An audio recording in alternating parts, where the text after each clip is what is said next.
നമ്മളിന്ന് ജൈവവളം ഉപയോഗിച്ചിട്ട് വള്ളിത്തല നമുക്ക് പൊടിപ്പിച്ചെടുക്കുന്നത് എങ്ങനെയാണെന്ന് നോക്കാം. ചോട്ടുന്ന് 2 ആഴ്ച കൊണ്ട് വള്ളിത്തല പൊടിപ്പിച്ചെടുക്കുക എങ്ങനെയാണെന്ന് നോക്കാം. ഓക്കെ, ഉപയോഗിച്ച് കെട്ടി വെച്ചത് അത് 2 ആഴ്ച ആയിക്കാളും. ഇവിടെ നമ്മൾ കട്ടിങ് ചെയ്യാം. ഇത് മോളിൽ കൂടി പടർന്നല്ലേ, ഇത് ചോട്ടിലുള്ള ഞാൻ കണ്ടു ഇത് കാണിച്ചു തുടങ്ങി. ഇതാ ഇവിടുന്നാണ് ഇത് ഏറ്റവും മോളിൽ നിങ്ങോട്ട് പടർന്നു കൂടിയതല്ല. അതുപോലെ തന്നെ എന്നും പേര് അതുപോലെ തന്നെ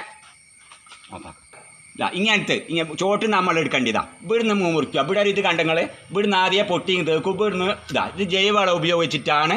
അപ്പോൾ ഇതെന്ത് ചെയ്യാന്ന് വെച്ചാൽ നമ്മൾ കട്ട് ചെയ്യാം. ഇവിടുന്ന് കട്ട് ചെയ്തിട്ട് ഇത് നമ്മൾ പേക്കിലാക്കുക. അതുപോലെ തന്നെ ഇതും എന്ത് ചെയ്യാം, ഇതും നമ്മൾ അപ്പാട് തന്നെ നമ്മൾ എന്ത് ചെയ്യുക, പേക്കിലാക്കുക. ബലിങ്ങനെ ഇതും അങ്ങനെ തന്നെ എന്ത് ചെയ്യുക, ഇങ്ങനെ തന്നെ ഇതും നമ്മൾ പേക്ക ചെയ്യുക. അപ്പം ഇങ്ങനെയും നമുക്ക് എന്ത് ചെയ്യുക, ഇങ്ങനെയും നമുക്ക് വള്ളിയുമ്പോൾ തന്നെ പൊടിപ്പിച്ചെടുത്തിട്ട് 2 ആഴ്ച കൊണ്ട് നമുക്ക് ഇത്